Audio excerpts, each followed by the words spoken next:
Welcome to our channel. Today Bible verse in Tamil.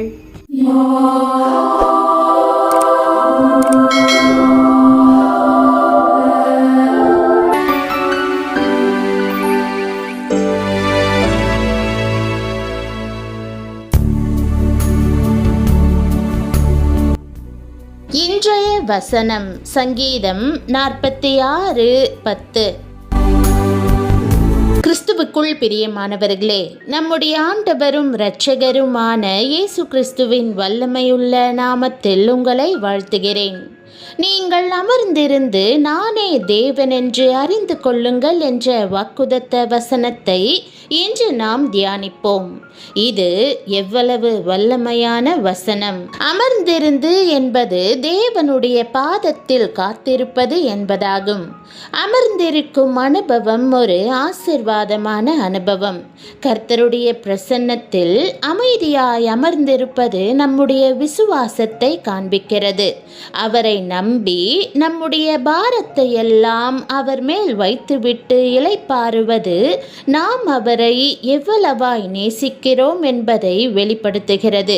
மனித வாழ்க்கையில் தேவ சமூகத்தில் அமர்ந்திருக்கிற அனுபவம் மிகவும் அவசியம். நம் அருமை ஆண்டவரும் கூட உங்களை அமர்ந்த தண்ணீர்கள் அண்டையில் நடத்துகிறவர் அல்லவா? அவசரமான இந்த உலகத்தில் அமர்ந்திருக்க மனுஷன் விரும்புவதில்லை. எல்லா பாரங்களையும் தன்னுடைய தலையில் தூக்கி போட்டுக்கொண்டு கவலைகளை சுமக்கிறான். வாழ்க்கையில் காணப்படும் எல்லா குழப்பங்கள், ஏமாற்றங்கள், கண்ணீர், உபத்திரவங்கள் மத்தியிலும் அமைதியாக அமர்ந்திருக்கும்படி ஆண்டவர் நம்மிடம் கூறுகிறார். எல்லாமும் ஆண்டவரின் கட்டுப்பாட்டில் இருக்கிறது என்பதை அறிந்து நாம் அமர்ந்திருக்க வேண்டும் என்று அவர் விரும்புகிறார். ஆகவே கண்களை மூடி தேவனுடைய மகத்துவத்தை அனுபவித்து மகிழுங்கள். அவர் மெய்யாகவே மகத்துவமும் வல்லமையும் உள்ளவர். நீங்கள் அமர்ந்திருந்தால் உங்கள் வாழ்க்கையில் தாம் வல்லமையான காரியங்களை வெளிப்படுத்தி உங்களுக்காக பெரிய அற்புதங்களை செய்வதாக ஆண்டவர் வாக்கு கொடுக்கிறார். நீங்கள் உள்ளம் கொந்தளிக்கும் போதும் பலவிதமான கவலைகளினால் பீடிக்கப்படும் போதும் என்ன செய்வதென்று அறியாது கலங்கும் போதும் கர்த்தருடைய பாதத்தில் அமர்ந்திருங்கள். என்ன பேசினாலும் குற்றம், என்ன செய்தாலும் குற்றம் என்று குற்றம் கண்டுபிடிக்கிறவர்களின் மத்தியிலே நலமானதை கூட பேசாமல் அமர்ந்திருங்கள். நீங்கள் அமர்ந்திருக்கும் போது கர்த்தர் உங்களுக்காக வழக்காடி யுத்தம் செய்வார்.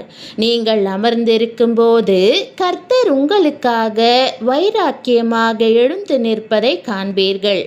இன்று உங்களுக்கு விரோதமாக ஒரு புயல் வீசுகிறதா? கடல் கொந்தளிக்கிறதா? உங்களுடைய முயற்சிகள் எல்லாம் வீண் என்று தோன்றுகிறதா? நீங்கள் கர்த்தருடைய சமூகத்தில் அமர்ந்திருங்கள். அப்பொழுது கர்த்தர் எழுந்திருந்து இறையாதே அமைதலா இரு என்று சொல்லி புயலையும் கடலையும் அதட்டி அமைதல் படுத்துவார். சீஷர்கள் இயேசுவுடன் படகில் இருந்தபோது பெருங்காற்று படகின் மீது மோதியது குறித்து வேதத்தில் வாசிக்கிறோம். படகு அலைகளால் மூடப்படும் நிலை ஏற்பட்டதால் சீஷர்கள் பயந்து போனார்கள். ஆனாலும் இயேசு படகின் பின்னணியத்தில் அமைதியாய் உறங்கிக் கொண்டிருந்தார்.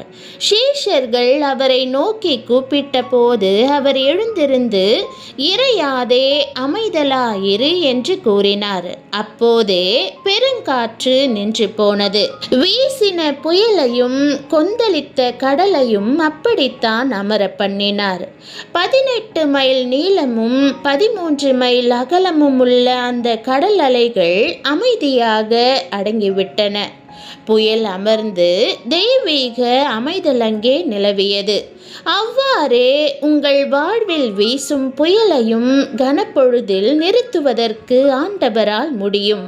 பிரியமானவர்களே, இன்றைக்கு ஏதாவது ஒரு ஆணை வர வேண்டும் என்று, பதவி உயர்வு கிடைக்க வேண்டும் என்று, பிள்ளைக்கு திருமணம் நடக்க வேண்டும் என்று ஜெபித்து கொண்டிருப்பீர்களானால் அதை ஆண்டவரால் கனப்பொழுதில் செய்ய முடியும் என்பதை மறவாதிருங்கள்.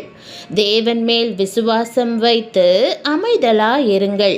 அவர் அவற்றை வாய்க்கச் செய்வார். பல பரிசுத்தவான்களுடைய அனுபவமும் அதுதான். ஊழியத்திற்கு விரோதமாக பிரச்சனைகளும் போராட்டங்களும் வரும்போது அவர்கள் அமைதியாய் 2-3 தினங்கள் கர்த்தரோடு செலவழிக்கும்படி தனிமையில் சென்று விடுவார்கள். கர்த்தருடைய பாதத்தில் விழுந்து ஜெபிப்பார்கள். கர்த்தருக்கு மட்டுமே தங்களுடைய துயரங்களையும் வேதனைகளையும் அறிவிப்பார்கள்.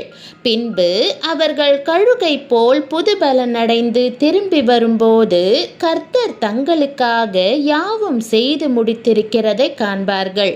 பயப்படாதிருங்கள். நீங்கள் நின்று கொண்டு இன்றைக்கு கர்த்தர் உங்களுக்கு செய்யும் இரட்சிப்பை பாருங்கள்.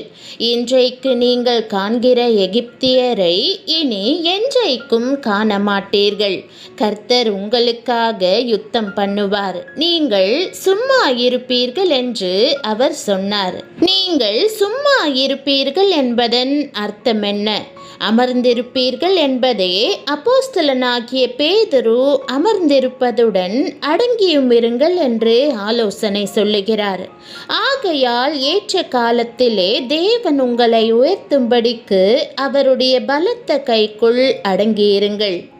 பிரியமானவர்களே, நீங்கள் பேசாமல் அமர்ந்திருக்கும் நேரமானது துன்மார்க்கர் அவர்களுக்கு வரும் பலனை காண்கிற ஒரு நேரம். கர்த்தர் பலத்த பராக்கிரமசாலியாக எழுந்தருளுகிற ஒரு நேரம். அப்பொழுது கர்த்தரின் மகத்துவத்தையும் மகிமையையும் நீங்கள் காண்பீர்கள்.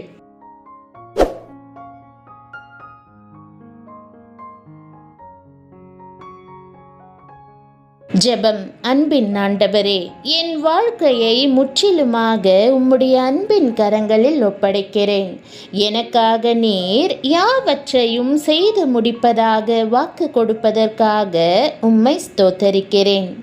என் வாழ்வில் நீர் அதிசயங்களை செய்வீர் என்று விசுவாசித்து உம்மிடத்தில் வேண்டுதல் செய்கிறேன். என் இருதயத்தின் விருப்பங்கள் எல்லாவற்றையும் அருளிச் செய்து உம்முடைய நாமத்தை மகிமைப்படுத்துவீராக. உம்முடைய சமூகத்தில் நான் அமைதலோடு காத்திருந்து எனக்கு அற்புதங்களை செய்து ஆசீர்வாதங்களை அருள வேண்டும் என்று இயேசுவின் நாமத்தில் ஜெபிக்கிறேன் நல்ல பிதாவே, ஆமென். தேவனுடைய நாமம் மகிமைப்படுவதாக. ஆமென்.